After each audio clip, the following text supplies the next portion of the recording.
오늘 어버이 주일을 우리가 기념하여서 지킵니다. 이 자리에 나오신 여러분 모두를 하나님 아버지께서 사랑하시는 줄로 믿습니다. 저는 지금 향동교회에서 지금 사역을 시작한 지가 한 8개월 정도, 이제 8개월이 지나가고 있는 것 같습니다. 담임교육자로 설교를 준비하면서 이제 뭐 1년 설교를 선배 목사님들은 준비하는 게 좋다. 그래서 1년 설교를 미리 본문을 다 정해놓고 그 본문에 따라서 준비하는 게 좋다. 이렇게 조언을 해주시기도 하시는데 저는 뭐 아직 실력이 안 되고 능력이 안 돼서 그런지 이제 1년 정도를 준비할 역량이 안 되는 것 같아요. 그래서 한 달 벌어 먹고 살고 있습니다. 그래서 한 달 정도 계획을 세우고 말씀을 어떻게 전할까, 어떤 주제로 전할까, 이렇게 설교의 말씀을 묵상하고 또 그 말씀을 썼다가 지웠다가 또 오늘 이렇게 설교가 끝나고 나면 이제 저는 머릿속에 다음 주 설교에 대한 주제와 또 말씀에 대한 주제, 어떻게 방향성을 잡고 우리 성도들에게 말씀을 전할까 하는 수없는 머릿속으로서 설교를 지우기도 하고 쓰기도 하고 또 컴퓨터로 쓰기도 하면서 말씀을 준비를 합니다. 그런데 이 설교를 제가 준비하면서 제가 하나 가지고 있는 기준이 있다고 한다면 목회자가 설교를 전할 때 절대로 내 얘기를, 내 생각과 내 뜻을 함부로 전하면 안 된다라는 기준은 있습니다. 왜냐하면 여러분 이 자리에 이렇게 꽃을 다 꽂고 앉으셨는데 제가 일부러 꽃을 안 꽂았어요. 왜냐하면 나라도 좀 젊은 사람이 있어야 되겠다 싶어서 꽃을 좀 안 꽂았습니다. 네, 저보다 다들 연배도 많으시고 어르신들이고 형님 같은 분들이고 아버님 같은 분들이고 어머니 같은 분들인데 제가 이 젊은 목사가 이 자리에 서서 성경을 이야기하지 않고 제 인생의 경험을 여러분들한테 권면한다면 여러분 이 자리에 여러분이 듣고 있을 이유가 없지요. 그렇죠? 제가 인생은 어떻게 살아야 됩니다 라고 여러분들한테 권면을 한다면 아마 여러분들의 마음 가운데 반론이 생길 거예요. 아유, 얼마나 살아봤다고.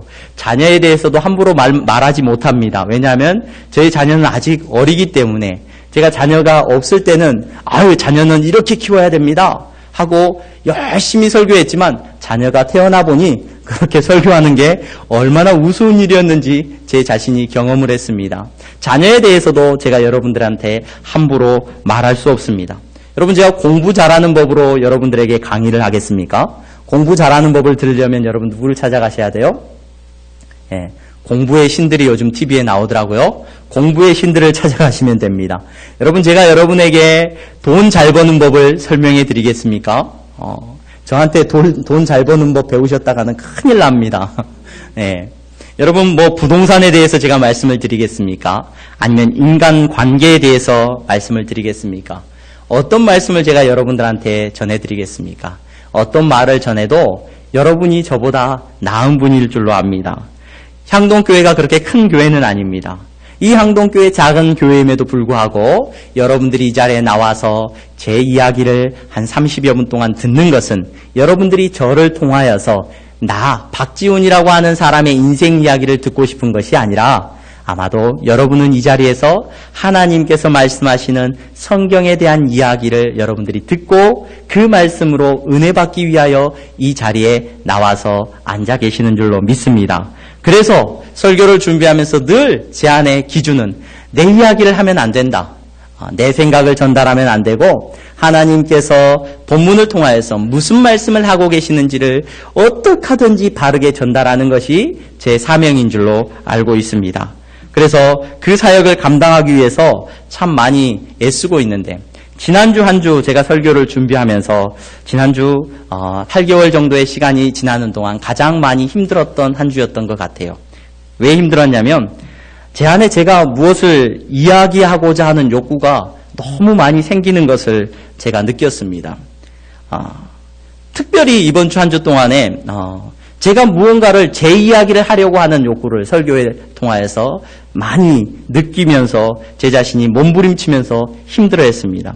어버이 주일을 맞이하고 있는데 어버이 주일 저보다도 더 부모를 잘 공경하시는 분들 앞에서 하나님을 저보다 더 잘 사랑하고 더 많이 사랑하고 더 잘 섬기시는 여러분들 앞에서 저도 인간인지라 저에게 일어나는 모든 사건들과 저에게 들려지는 이야기들 속에서 제 생각을 말하고 싶고 제 이야기를 말하려고 하는 욕심이 제 안에 계속해서 일어나는 것을 느끼면서 한 주 동안 많이 힘들었습니다.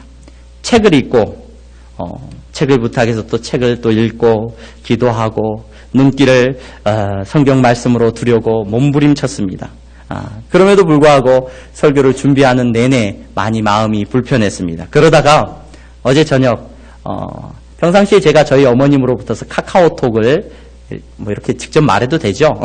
문자를 어머님이 가끔 보내주시는데 뭐 어머님이 영상을 보다가 저희 어머님이 그걸 늦게 배우셔가지고 영상 보내는 거 이런 걸 막 좋아하세요. 누구한테 보내겠어요? 가장 타겟이 저예요. 그래서 저한테 영상을 보내주시고 좋은 글도 보내주시고 건강하게 살려면 뭘 먹어야 된다부터 이만큼 문자를 보내주시고 어디서 받으셔가지고 저한테 전달을 즐겨 해주세요. 그런데 이 불효자식이 부모님이 보내주시면 어머니가 보내주시면 감사한 마음으로 읽어야 되는데 왔네? 하고 그냥 확인만 하고 넘기곤 했습니다. 근데 어제 저녁에 어머님이 보내주신 영상이 저한테 2개가 왔더라고요. 보니까 이찬수 목사님이라고 우리 합동 측 교단에 지금 분당에서 크게 사역을 하고 계시는 목사님이 계셔요. 그래서 그 목사님의 설교였습니다. 2편의 설교였는데 한 편의 설교를 제가 보면서 마음의 위로를 얻고 굉장히 새 힘을 많이 얻었습니다. 박 목사 까불지 말아라 이런 말씀을 하나님이 들려주시는 것 같았어요. 그래서 다시 말씀 앞으로 돌아와서 말씀만 전하는 사명이 제 사명인 것을 다시 한번 깨달았습니다. 왜 제가 이런 생각을 했느냐? 설교의 내용보다도 여러분 제가 설교를 듣는데 이찬수 목사님이 설교를 하시는데 너무 설교를 잘하실까요? 못하실까요? 예, 너무 잘하시더라고요. 너무 은혜가 되더라고요. 설교를 듣는 내내 얼마나 가슴도 뭉클하고 얼마나 정말로 저렇게 설교를 잘하실까 싶을 정도로 은혜가 됐습니다. 너무도 훌륭한 권면들의 말씀이 많았습니다. 설교의 제목이 뭐였는지 아세요, 여러분? 왜 이렇게 인간관계가 어려워졌을까요? 이게 설교 제목이었어요. 왜 이렇게 인간관계가 어려워졌을까요? 이 설교의 제목으로 말씀을 전하시는데 여러분 한번 찾을 수 있는 분들은 찾아서 들어보시기 바랍니다. 제가 왜 그 설교를 듣고 은혜를 받았고 위로를 얻었느냐? 거기에서 은혜를 받은 게 아니라 물론 그 메시지를 통해서도 은혜를 받았지만 여러분 그 영상을 클릭해 보니까 그 영상을 본 사람들의 숫자가 나와요. 숫자가 몇 명이 나왔는 줄 아세요, 여러분? 그 목사님의 설교의 영상을 본 숫자가 21만 명이 넘었습니다.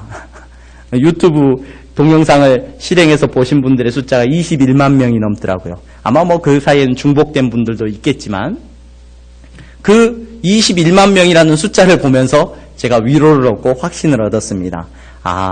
한국 교회가 관계 때문에 어려워하고 힘들어하고 21만 명의 사람들이 이 설교를 들어도 여전히 우리는 부족하고 변하지 않구나. 내가 성도를 설득할 수도 없고 내 이야기 듣고 사람이 변할 이가 만무하구나. 다시 한번 하나님 앞에서 내려놓았습니다. 그래서 다시 한번 겸손하게 말씀 앞에 섭니다. 성경이 무엇을 말하는지 이 목사는 부족하지만 바라기는 이 본문의 말씀을 여러분들이 읽으시고 들으시고 성령님께서 여러분들의 심령 가운데 들려지게 하기를 주님의 이름으로 소망할 뿐입니다. 그저 바라는 것은 오늘 이 말씀이 기록하고 있는 대로 저와 여러분들이 동일하게 은혜 받을 수 있기를 바라기는 예수님께서 우리를 위하여 죽어주신 그 십자가의 은혜가 마른 뼈다귀 같은 저의 심령을 적시기를 원하고 다시 한번 우리들의 심령이 말씀 앞에서 설 수 있기를 주님의 이름으로 간절히 소원합니다. 그 마음으로 저는 이 본문을 저와 여러분들이 잠시 묵상할 수 있었으면 좋겠습니다. 여러분, 저는 오늘 마태복음 21장에서 22장까지에 걸쳐서 예수님께서 우리에게 들려주시는 3가지 비유를 여러분 묶어서 설교를 하려고 해요. 3가지 비유를 다 여러분들에게 전해드리고자 합니다. 이 3가지 비유는요, 우리가 잘 알고 있는 비유들입니다. 워낙 유명한 비유예요. 첫 번째 비유는 오늘 우리가 읽었습니다. 그래서 21장에 기록되어 있는 비유의 이야기인데 22장까지 걸쳐서 설교의 비유가 기록되고 있어요. 그런데 첫 번째 비유는 우리가 읽은 것처럼 누구에 대한 이야기예요? 아버지와 두 아들의 이야기가 나오고 있습니다. 아버지와 두 아들의 이야기가 나오고요. 그 다음에는 우리가 읽지는 않았습니다만은 포도원 주인에 대한 이야기입니다. 포도원을 가꾼 주인이 세를 줬어요. 농부들한테 세를 줬는데 때가 되어서 세를 받으려고 요구를 하니까 이 농부들이 세를 줘요, 안 줘요? 안 주는 거예요. 안 주는 것으로 끝나는 게 아니라 그 세를 받으러 온 종들을 때리고 오히려 협박하는 거예요. 그리고 나중에는 아들을 보내서 세를 받으려고 했더니 아들을 죽여버린 거예요. 그리고는 그 포도원을 자기들이 차지할 수 있다라고 착각하는 비유가 두 번째 비유예요. 세 번째 비유는 어떤 비유냐면은 너무나도 유명한 비유예요. 왕이 혼인잔치를 열었어요. 그런데 그 왕의 혼인잔치에 사람들을 초청을 했는데 사람들이 와요, 안 와요? 안 오는 거예요. 아우 귀찮아 그러는 거예요. 아우 귀찮아. 다시 보냈습니다. 어떤 혼인잔치인지 다시 설명해주고 초청을 했어요. 그랬더니 이 사람들이 뒤도 안 돌아보고, 오늘 본문에 우리가 읽어봤으면 좋았을 텐데 여러분 댁에 가셔서 한 번씩 읽어보시기 바랍니다. 뒤도 안 돌아보고 어디로 갔냐면 밭으로 가고 자기 사업장으로 갔다라고 기록되어 있어요. 왕이 화가 났습니다. 그래서 어떻게 합니까? 다시 또 보냅니다. 다시 또 보냈더니 이 사람들이 이번에는 종을 때리고 죽이기까지 했습니다. 왕이 심판자들을 보냅니다. 그 마을을 초토화시키고 불사릅니다. 그리고 길거리에서 아무나 만나는 사람들마다 왕의 잔치에 초대를 합니다. 그런데 거기서 끝나는 게 아니라 초대를 했는데 초대한 사람들 중에 무엇을 안 입고 온 사람들이 있었어요? 예복을 안 입고 온 사람들이 있었어요. 다시 그 예복을 안 입고 온 사람들을 내어 쫓으라는 이야기가 예수님이 들려주시는 이 세 가지의 비유입니다. 목사님, 욕심도 많으십니다. 한 가지 한 가지 비유마다 얼마나 설교할 이야기가 많은데 세 가지나 같이 설교를 하려고 하십니까? 네, 제가 좀 욕심이 생겼습니다. 다른 욕심이 생긴 게 아니라 이 세 가지의 비유가 한 의미에서 우리에게 전달되고 있다는 메시지를 저는 여러분들이 아셨으면 좋겠습니다. 그래서 오늘 이 본문을 제가 잡고 세 가지 비유를 통해서 저와 여러분들이 이 어버이 주일을 맞아서 한 가지의 말씀을, 주제를 묵상해 봤으면 좋겠습니다. 여러분, 이 비유 말씀을 하시기 전에 오늘 우리가 읽은 본문 말씀에는 어떤 내용이 기록되고 있습니까? 예수님께서 이 땅에 오셨습니다. 예수님은 누구로 이 땅에 오셨냐면은 마태복음을 기록하고 있는 마태는 왕으로 예수님이 이 세상에 오셨습니다 라는 사실을 기록하고 있어요. 그래서 신약성경 성경 좀 읽으세요. 그러면 우리 마태복음에서 좌절을 먼저 해요. 마태복음에 처음 들어가면 뭐 어떻게 성경이 기록되고 있습니까? 예, 이름도 모르겠는 사람들 누가 낳고 이야기가 나온단 말이에요. 그 이야기를 기록하고 있는 이유가 뭐다? 바로 예수님이 왕으로 오셨다는 것을 알게 하기 위해서 왕의 족보를 기록해주고 있는 거예요. 예수님은 이 땅의 왕이십니다 라는 관점에서 마태가 복음서를 기록해주고 있는데, 오늘 예수님이 예루살렘에 입성하는 사건도 마태는 상세히 기록을 해주고 있습니다. 이전에 예수님이 예루살렘에 여러 번 들어가셨지만 마지막에 예수님께서 이제 십자가에 매달리시기 직전에 예루살렘에 입성하실 때는 그냥 그런 모습으로 입성하지 않으셨어요. 왕의 모습으로, 나귀의 새끼를 타고 겸손의 왕의 모습으로 예루살렘에 입성하셨습니다. 예루살렘에 입성하신 예수님께서 가장 먼저 행하신 일이 뭐냐면은 성전으로 가셨어요. 하나님께서 계시는 성전으로 가서 성전을 엎으셨어요. 왜 성전을 엎으셨는 줄 아세요, 여러분? 성전이 사람들의 이익과 자기들의 목소리를 내려고 하는 사람들로 인해서 강도의 소굴이 되어 있다라고 예수님께서는 말씀하셨어요. 성전에서 장사하는 사람들, 이런 사람들의 상을 엎으시고 말씀을 가르치셨어요. 무엇이 하나님의 뜻인지 가르치셨어요. 그때에 오늘 우리가 읽은 본문이 시작되고 있습니다. 대제사장들과 장로들이 그 예수님 앞에 나왔습니다. 그러면서 물어봅니다. 당신은 무슨 권위로 이런 일을 지금 하고 있습니까? 누가 당신한테 이렇게 해도 된다라고 허락을 했습니까? 물어봅니다. 예수님이 뭐라고 답을 해주시느냐? 내 권위는 하나님에게서 왔습니다. 이렇게 쉽게 말해주면 좋은데 예수님이 그렇게 답을 안 하시고 되묻고 계십니다. 무엇을 되묻고 계시냐면, 자, 내가 한 가지 너희들한테 다시 물어볼게. 세례 요한의 권위는 그럼 어디서부터 왔느냐? 세례 요한이 어디서부터 왔느냐라고 다시 질문을 하셔요. 이 질문이 무슨 질문인가 싶습니다. 그런데 예수님이 하신 이 질문의 핵심이 뭐예요? 여러분, 세례 요한은 이 땅에 와서 하나님의 뜻대로 말씀을 전하던 선지자였습니다. 그의 뜻이 아니라 하나님의 뜻을 가지고 세상 사람들에게 복음을 전했습니다. 회개하라고 그들에게 말씀을 전했습니다. 그 이야기를 들었을 때 많은 사람들이 하나님의 음성으로 알고 회개하고 주님 앞에 무릎을 꿇었습니다. 그런데 누구는 안 믿었어요? 대제사장들과 장로들과 그 백성의 지도자들은 세례 요한의 권위를 하나님으로부터 온 것이라고 안 믿었어요. 믿지 않은 게 아니라 인정하지 않았어요. 혹 하나님으로부터 왔다고 할지라도 인정할 수가 없었어요. 왜냐하면 세례 요한을 인정하는 순간 자기들의 권위가 어떻게 되기 때문에요? 자기들의 권위가 무시당하고 자기들의 권위가 아무것도 아닌 것으로 여겨질 수 있기 때문에 하나님으로부터 그 권위가 왔다고 할지라도 그 권위를 인정할 수가 없었어요.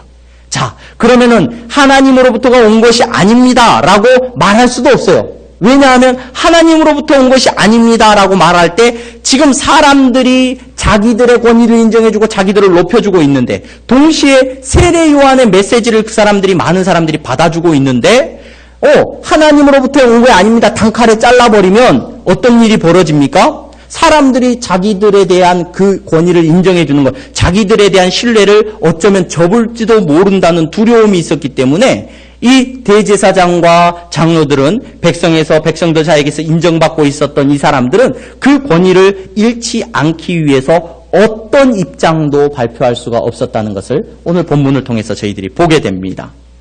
이 말은 무슨 말이냐면 예수님이 잘 알으라는 거예요.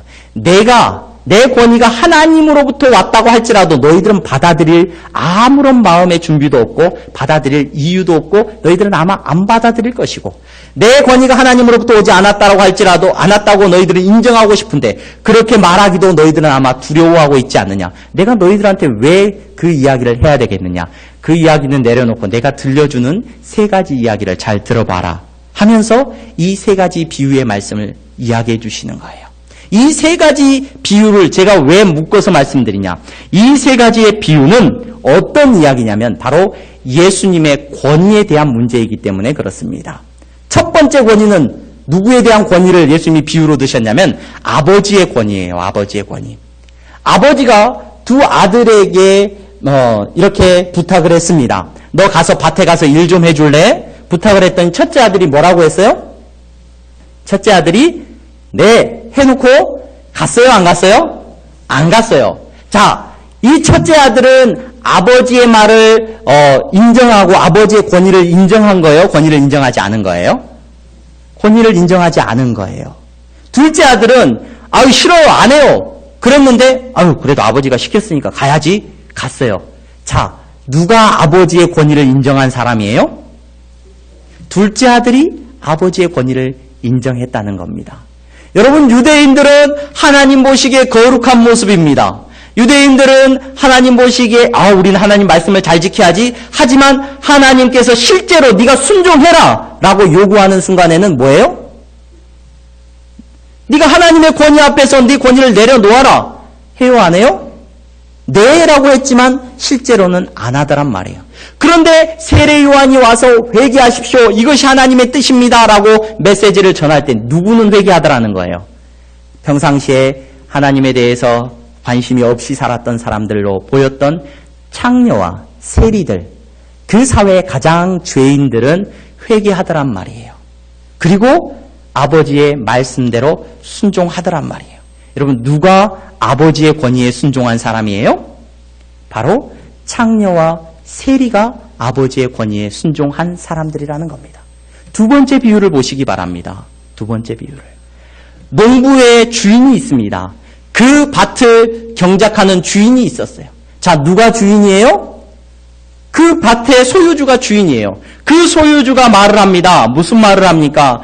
내가 이 밭을 잘 지었으니까 여러분 농부들 일할 곳이 없는 분들 오셔서 이곳에서 경작을 하고 사십시오. 단 제가 멀리 떠나게 되니까 이 밭에 대한 모든 경작권은 여러분들한테 드릴 테니까 여러분들이 열심히 경작하셔서 그 밭에 이익이 생기면 나도 주고 여러분도 좀 가지시고 그렇게 이익을 나눠서 여러분들이 쓰시기 바랍니다. 그렇게 부탁을 하고 떠났단 말이에요. 농부들이 자기들에게 주어진 그 밭을 열심히 경작을 했겠죠. 좋은 포도가 맺혔을 거예요. 그러나 잊지 말아야 됩니다. 이 포도밭의 주인은 누구예요? 그 포도밭 주인이에요. 때가 되어서 주인이 그 포도밭의 소산물을 나누라고 요구를 했을 때 그 사람들이 욕심이 생겼어요. 어떤 욕심이 생겼어요? 이게 누구 건데? 누가 고생했어요? 이거 내가 고생해서 내가 키운 건데 주인이 뭘 했다고 달라 그래? 이건 내 건데? 라는 마음이 들기 시작했다는 겁니다. 그리고 그 농장 주인의 권위를 인정해요? 안 해요? 안 해요. 그리고는 이런 생각까지 하는 겁니다. 야, 저 농장의 아들을 죽여버리면 이게 누구 게 되겠다? 상속자가 없어지니까 이거 우리 거 되겠다. 이런 생각까지 했다는 겁니다. 예수님이 이 이야기를 하십니다. 왜 이 이야기를 하셔요? 자, 농장 주인의 권위에 대해서 이 소장농들이 인정을 했다는 거예요? 안 했다는 거예요? 안 했다는 거예요. 모든 게 누구 거예요? 주인의 것인데 주인의 것의 소유를 인정하지 않고 있다는 거예요. 착각하고 있다는 거예요. 이게 누구 거라고? 내 거라고. 아유, 내가 수고해서 내가 노력해서 이거 내가 얻은 건데. 아니라는 거죠. 이것은 누구 거예요? 농장의 주인의 것이라는 겁니다. 이 권위를 인정하지 않는 부분을 예수님이 지적하셨어요. 마지막에 혼인잔치의 비유입니다. 왕이, 여러분, 왕은 어떤 사람이에요? 우리는 왕의 통치 시대에 살고 있지 않아요. 하물며 그냥 우리나라의 민주주의 사회에 모든 주권이 국민에게 있는 사회에 살고 있지만 대통령이 여러분들에게 초청장을 발부했다고 생각해 보십시오. 대통령이 무슨 초청장을 발부했냐면 제 자녀가 결혼을 합니다. 그래서 이 결혼식에 오셔서 결혼식을 좀 축하해 주시면 감사하겠습니다 하는 마음으로 여러분들에게 청첩장이 날라왔다고 생각해 보세요. 여러분 한 사람에게 날라왔어요. 여러분 가실 거예요? 안 가실 거예요? 네? 여러분 그 초청장을 받으면 어떻게 생각하시겠어요? 대통령의 권위를 인정한다면 아마 영광스럽게 생각을 할 겁니다. 야, 나한테 이런 청첩장이 왔구나. 야, 대단한데 내가 대통령한테 인정을 받았구나. 가서 마땅히 축하해 줘야죠. 이렇게 생각하는 것이 맞을 텐데 그 당시에는 왕이에요, 왕. 생사의 여탈국가, 왕이 곧 국가라는 생각이 있었던 그 시대, 왕이 모든 것을 주장하고 있었던 나라의 주인은 왕이라고 생각했던 그 시대에 왕이 백성들에게 초대장을 보냈습니다. 왕이 초청을 했어요. 혼인잔치에 와서 함께 축하해 주셨으면 좋겠습니다. 그냥 오시기만 하면 됩니다. 몸만 오셔서 축하해 주시고 이 잔치에 참여해 주십시오. 사람들이 귀찮아했어요. 두 번째 보냈습니다. 오셔가지고 정말 이 잔치에 참여만 해주시기 바랍니다. 좋은 거 많이 준비했습니다. 음식도 준비하고 여러분들을 위해서 선물도 준비하고 다 했으니까 오와주시기 바랍니다. 이 사람들이 뭐 어떻게 했다고요? 뒤도 안 돌아보고 어디로 갔어요? 밭으로 갔다고요. 밭으로. 그리고 사업장으로 가버렸어요. 사업장으로. 여러분 이 모습을 왕이 보고 분노했는데 거기에서 그친 것이 아니라 그렇게 초청을 하러 간 하인들을, 왕의 하인들을 심지어 이 사람들이 귀찮은데 왜 자꾸 와 하면서 죽이기까지 했노라고 오늘 본문이 말을 하고 있습니다. 왕이 어떻게 합니까? 왕의 권위를 전혀 인정하지 않은 사람들, 그 사람들에 대해서 왕이 분노합니다. 그리고 그들에게 군사를 보내고 그 성읍을 진멸하도록 말을 합니다. 거기서 끝난 것이 아니라 이제 길거리에서 만난 사람들을 초청해요. 이 부분을 설교하려면 많은 이야기, 처음에는 초청받은 사람들이 유대인들이었어요. 이스라엘 사람들이었어요. 그런데 나중에 초청받은 이스라엘 사람들이 하나님 앞에 예배하지 않고 하나님 앞에 오지 않으니까 다른 사람들에게 복음이 전해지기 시작합니다. 아무나 오도록 했습니다. 아무나 와서 하나님을 믿고 그 안에서 구원의 영광을, 잔치에 참여할 수 있는 영광을 허락했습니다. 그런데 여기에도 권위의 문제가 반드시 기억되어져야 됩니다. 왕의 잔치에 초대받으면 마땅히 예복을 갖춰 입어야 합니다. 이 예복은 어떤 예복이냐면 우리가 성경에 기록되고 있는 서신서들이나 말씀들을 통해서 살펴보면은 우리의 행실과 우리의 삶의 자세가 합당하게 살아가는 것을 예복이라는 표현으로 많이 합니다. 여러분, 하나님께서 유대인이 아니고 아브라함의 자손이 아닌 정말로 동쪽의 끝에 살고 있는 이 서울에 살고 있는, 서울이 아니죠. 서울 맞죠? 은평구, 은평구 이 근처에 살고 있는 우리들에게까지 복음이 전해지게 해서 초청장을 우리에게 주셨는데 왕의 권위를 인정하는 사람이라면 하나님의 잔치에 나가면서 마땅히 우리의 모습이 예복을 갖춰 입은 모습으로 하나님 앞에 나아갈 수 있어야 된다는 거예요. 그런데 그러한 모습을 요구하는데 하나님 앞에 나아가는데 전혀 예복을 갖추지 않고 잔치에 참여한 사람들을 왕이 추방하도록 명령합니다. 그리고는 그곳에서 슬피 울게 하는 모습을 이야기해주고 있습니다. 여러분, 이 세 비유의 핵심을 아시겠습니까? 오늘 신앙생활에 있어서 오늘 우리들이 교회에 나와서 함께 신앙의 공동체 안에서 신앙생활함에 있어서 우리가 늘 기억해야 되는 것이 있습니다. 어버이 주일에 우리가 어버이에 대해서 생각하고 묵상하면서 우리가 잊지 마셔야 되는 것이 있습니다. 하나님의 권위에 대해서 우리는 잊지 않았으면 좋겠습니다. 예수 그리스도의 권위에 대해서 반드시 기억할 수 있었으면 좋겠습니다. 사람들은요, 일반적으로 내 위에 누가 있는 걸 좋아하지 않아요. 내 위에 누가 있는 걸. 그래서 성경이 말하고 있는 것처럼 아담과 하와 사건을 보면 사단이 사람을 뭐라고 유혹하고 있습니까?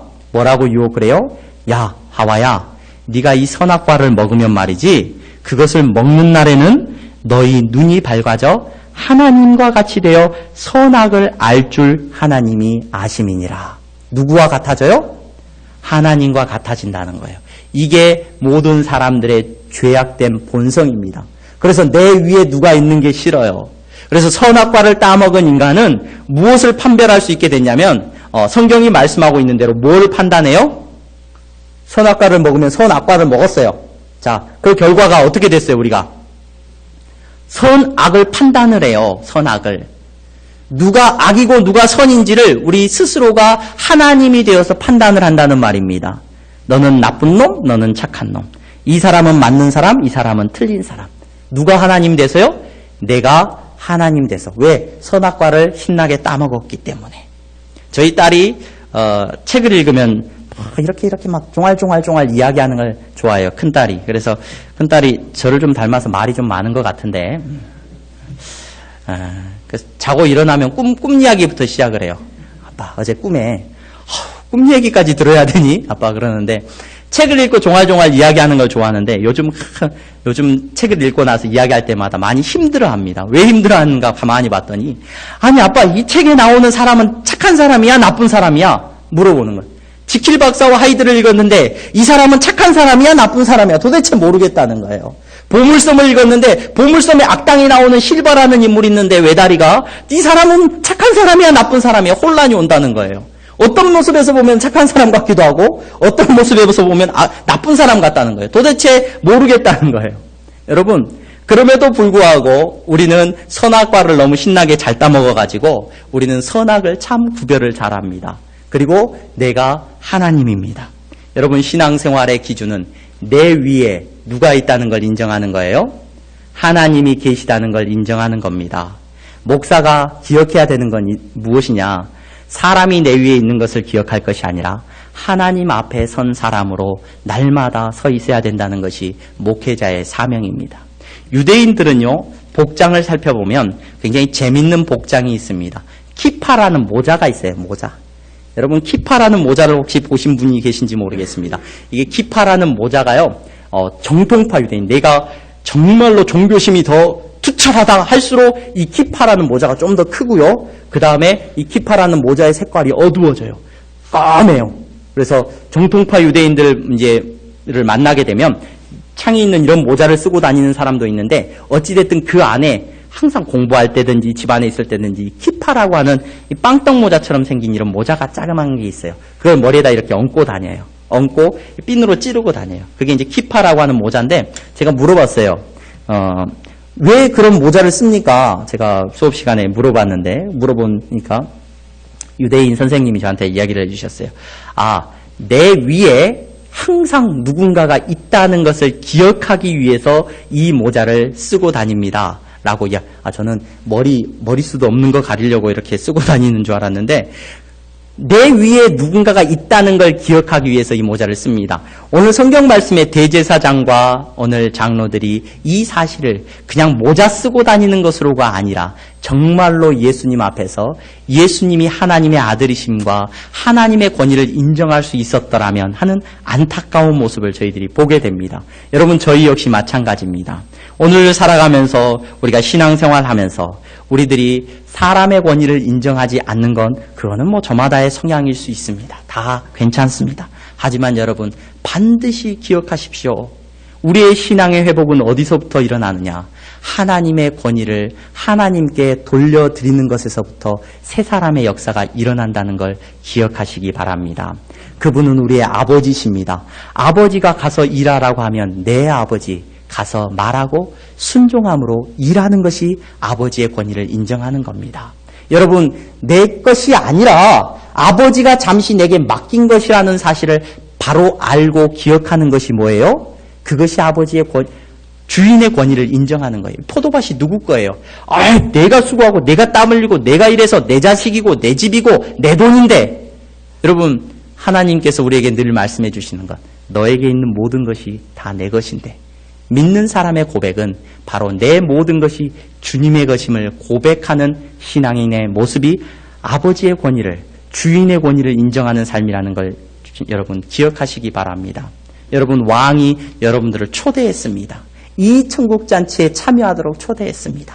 마땅히 기쁨으로 밭으로 달려갈 것이 아니라, 여러분, 세상으로 달려갈 것이 아니라, 사업장으로 달려갈 것이 아니라 천국잔치에 나와서 주님 앞에 감사와 찬양을 올려드리는 것이 여러분 왕의 권위를 인정하는 것이고, 하나님 앞에 나오면서 왕이 기뻐하도록, 비싸지 않더라도, 여러분, 내가 막 선교를 위해서 몇 천만 원, 몇 억을 기부하지 못하고 정말로 내 모든 것을 테레사 수녀처럼 막 평생을 빈민들을 위해서 살지 못한다고 할지라도 예복을 갖춰 입는 것이 오늘 하나님이 기뻐하신, 하나님 앞에 나오면서 하나님이 기뻐하시는 모습으로 살아가기 위하여 마땅한 행실로 하나님 앞에 나아가는 저와 여러분들이 될 수 있기를 바랍니다.